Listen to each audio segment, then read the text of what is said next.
It took me 3 weeks to write the first sentence of this speech. That is a really long time. On average, that's writing about 0.7 words a day.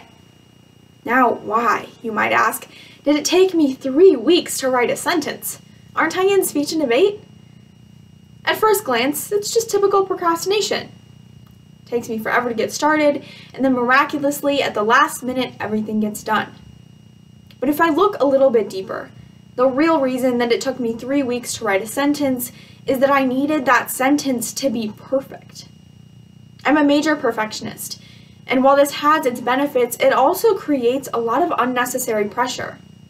I strive to be perfect in everything that I do, from my appearance to my grades, speech and debate, running track, and it works on the outside. I get comments like, "You just look perfect all the time," or "Gracie, you're amazing at everything." Now, here's a secret. Neither of those things are true. I don't look perfect all the time. I don't look perfect any of the time. No one does. And I'm not good at everything. I just choose to do things that I know I'll excel at, so it looks like I'm good at everything. Even though in reality, I'm definitely not. I mean, there is a reason that I'm in original oratory and not in storytelling. But most of all, I work really hard to keep this wall of perfection up so that no one can see what I'm insecure about underneath. And to a certain extent, we all do this. We try to make ourselves look as good as possible. But presenting this mask eventually does become a problem. Because you might say, well, I know who I am underneath it all, why does it matter? But what happens when you start to forget? What happens when you become so dependent on that mask that you can't take it off anymore? In our culture, presenting a perfect appearance has grown into a dangerous obsession, fueled by social media and our peers. But for many, it's gone beyond a physical appearance and is now about jobs, grades, sports, even relationships. It's become an obsession with living the perfect life. And as young people grow up surrounded by this toxic perfectionism, it becomes increasingly prevalent, especially for high-achieving students. In 2019, Brené Brown said that perfectionism is a 20-ton shield that we lug around thinking it will protect us, when in fact it's really the thing that's holding us back, keeping us from taking flight and being seen. Just for reference, 20 tons is the equivalent of 12,800 bricks, or 3 African elephants. It might be time to set that shield down. So today, we'll first explore what exactly perfectionism is, weigh the negative effects of it on high-achieving students, and finally, find some ways to let go of being perfect. So first, what is perfectionism? Now, ironically, there is no perfect definition for what perfectionism is, but there is one that comes close. According to Medical News Today in 2018, it's a combination of excessively high personal standards and overly critical self-evaluations. That's not always a bad thing.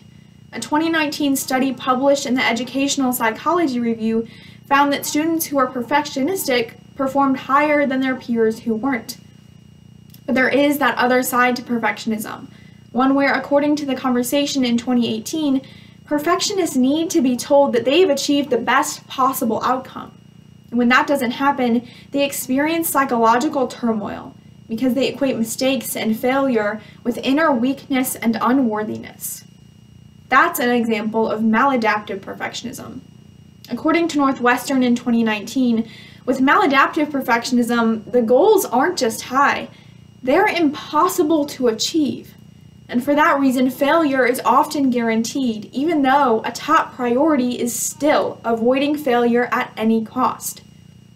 And this is where the problem lies, because if we spend our lives avoiding failure, imagine everything that we're missing. And even more concerning, what happens when we inevitably do fail? Perfectionism has serious impacts on people of all ages and backgrounds, but recently the pressure placed on high-achieving students has been increasing. High-quality education and prestigious college degrees are seen as the keys to success in our culture, where people are judged based off of accomplishments instead of who they really are. This causes more pressure not only from parents, but also from the students themselves. 2019 Washington Post article found that students in extremely competitive academic environments were often placed in the same at-risk category for mental health as students experiencing poverty or underfunded education. That same article also cited a study from Arizona State professor Sonia Luther, who has found that adolescents in high-achieving schools can suffer significantly higher rates of anxiety, depression, substance abuse, and delinquent behavior, at least 2 or 3 times the national average for those rates. Students who are placing their self-worth in their achievements are inherently creating enormous amounts of pressure on themselves to go it alone, to outperform their peers and achieve these unrealistic goals. Personally, I can't remember a time when I wasn't hyper-focused on being perfect at everything. As a kid, it started out as things like the multiplication tables, which I could still tell you. But then it became about athletics. As a swimmer, technique was everything.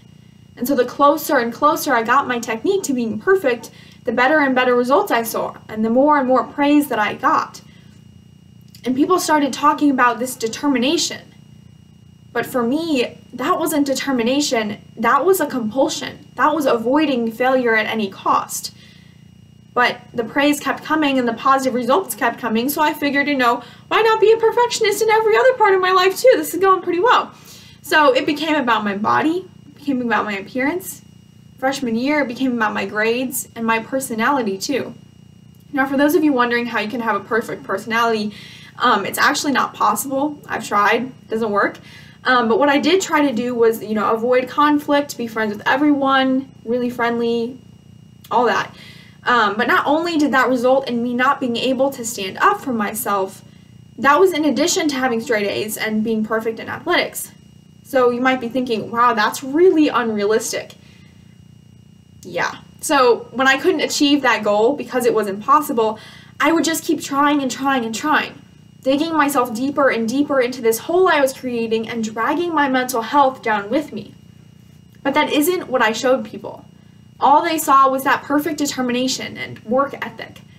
Not only did that praise feel fake to me because I was just doing what it took, but it also kept the cycle going, especially regarding my grades. I had never really struggled in school previous to freshman year, and that continued into freshman year as well, except this time I was in a friend group where I had the highest grades, and so I was the person that everyone came to for help, and my nickname was 4.0. And I started attaching my self-worth to those grades. I needed to have straight A's at all times. I was so consumed by this need to be perfect that I couldn't even imagine what would happen if I wasn't. I just knew that it would definitely be the end of the world.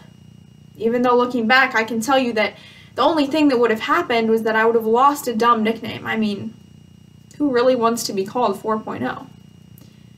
Unfortunately, this negative experience of attaching self-worth to grades isn't just me. A growing number of students are experiencing the same thing. So the question is, what can we do to change this pattern? First, we need to encourage high-achieving behaviors rather than perfectionistic ones. The problem here isn't the high standards, it's the unrealistic and extreme expectations of success. So maybe rather than saying, I need to get a perfect score on the SAT to get into Stanford, or I need to be perfect at this test or I've failed as a person, maybe we need to say, I'm going to work hard to get to where I want to be, but my best is going to be enough. According to Psychology Today in 2021, reminding yourself that you don't have to be perfect can decrease the likelihood of you criticizing other people for being imperfect. And if you're not criticizing them, you'll be less afraid of criticism yourself. Second, educational societies and institutions need to recognize the pressure that these students face and provide adequate resources to help them. For example, reducing academic competition against students, and maybe not putting so much emphasis on that 4.0. Turning the Tide is an initiative that is working to change this culture of pressure in schools. And by reducing requirements and changing expectations, they're seeing positive results with those students. So today, we've defined perfectionism, and we've looked at why carrying around a 20-ton shield is harmful, and we've presented some solutions to let go of being perfect. That's not to say that these solutions are easy. Letting go of this toxic part of our culture is really difficult, especially because we're bombarded with images of perfection all day, every day. But recognizing the issue is the first step in being able to let go of it. And as we learn to take off our masks of perfection and accept our failures, we can learn from each other as well. Because in order to stop this epidemic of perfectionism among high-achieving students, we need to change the culture. And that includes all of us. Thank you.